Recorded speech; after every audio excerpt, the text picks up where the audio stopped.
Here's what's happening today. Hey, look, get a light on there. Fireplace at the lake house, right? Yeah, very nice. All stone. That was replaced about, oh Jesus, 30 years ago. It used to go halfway up and it had a mantle right about where that crappie right there is. And then the heatilator was rusted out. That's a heatilator.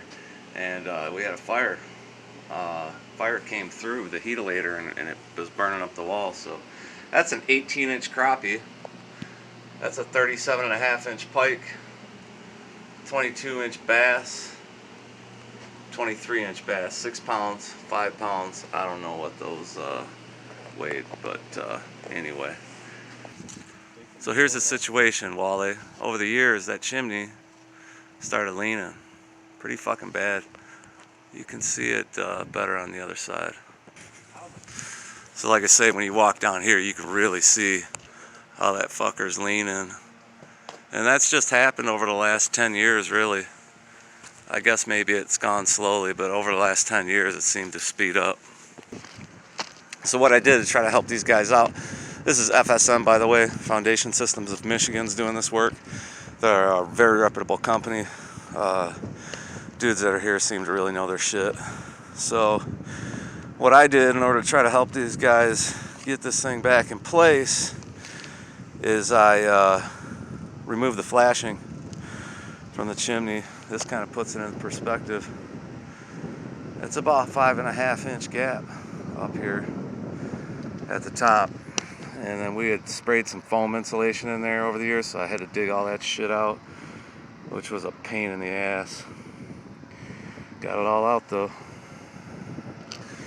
Anyway, so yeah, at the lake house fucking around. Actually been up here way longer than I needed to be, but at the same time I needed a break. So I spent about 4 or 5 days at my friend's place, which is about 20 minutes from here. And then I came here and I've been here for about 4 or 5 days now. Just messing around. Pretty much everything's done. Excuse me while I fire up a smoke. I needed to be here because I gotta shut the water down, drain all the pipes and close it down. Like I said, everything else is pretty much done. A couple little odds and ends. Took the lag bolts out of the dock that hold the dock to the seawall, or in those stairs right there. Just I got a couple of screws that I just tack into the seawall, and for the winter months what I do is I just take the lag bolts out of the, I got lag bolts going from the dock into the seawall. I loosen those in the winter time, so if the ice pushes the dock around, it can push it around all it wants. Same thing with them stairs, and that way I'm not ripping my fascia board off the seawall. That seawall's pretty cool. I'll show it to you. We stopped taking the dock out years ago, which is really not the way to do things. You really should take your dock out, but we left it in one year and it wasn't too bad, so we started leaving it in. That fucker's heavy, really should be taken out, but I'm gonna have to take it out and reassemble it. You can see how the ice has pushed the stanchions around over the years.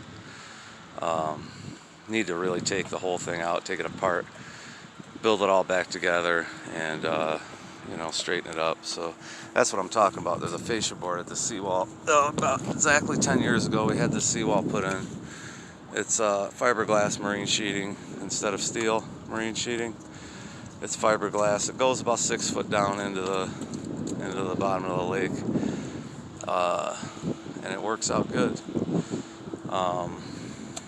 Could do it again. Kind of wish you had a little bump out there for the, put a little beach in like the neighbor did over there. You can kind of see how she did hers, which is really cool. So you can kind of walk down into the water. There's a little bump out there. I'll take you over there, but I just built them stairs last year to help us out. So why are all the tires sitting on top of the dock? Well, because it helps when the ice pushes it around. When the tires are on the dock, it just gives the ice more area to push the dock around. And we noticed, we pulled them off last year, and we noticed it didn't push it around as much. It really helps, so start pulling them off, and it makes sense. Ice doesn't have any area to push it around, so all it has is these stanchions down there. Here's how the neighbor did her seawall. That's what I'm talking about, that little bump out there so you can walk down into the water. Pretty cool. In hindsight, we probably should have done that with ours because it does make it nice. That's it, man. Everybody around here is closed up. Most of the homes out here are seasonal. There's a few that are all year round. Got next door neighbors that are all year round, so there's people around here. But shit, when I was a kid, it was all seasonal. Nobody stayed up here over the winter. Everybody closed down, and these were just little tiny cottages, our place included.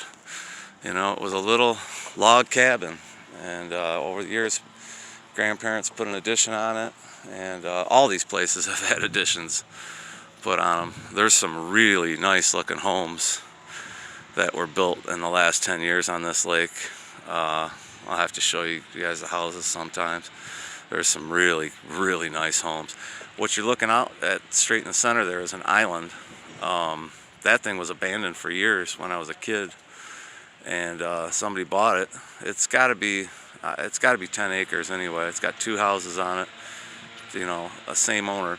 Somebody bought it for 125 grand about 15 years ago. They come around every once in a while. It's currently for sale. I think they want 1.4 million.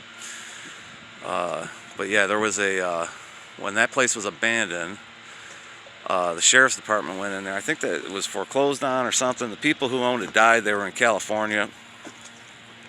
Sheriff's office somehow got involved. They took all the garbage out of people partying out there for years, you know, because it was abandoned, so people partied in the houses and shit. There was a 1936 Chris Craft sitting in the boathouse up on the rack, just as pristine as could be. You know, it was about 5 foot above the water, so it was dry and just beautiful. My dad wanted to get that boat and ended up not getting it, but it did end up going. Somebody around here ended up with it. So anyway, that's what's going on for me today, getting this chimney squared away, and hopefully it will be all set and I can get the water shut down here and close it up for the season. Till next time, peace.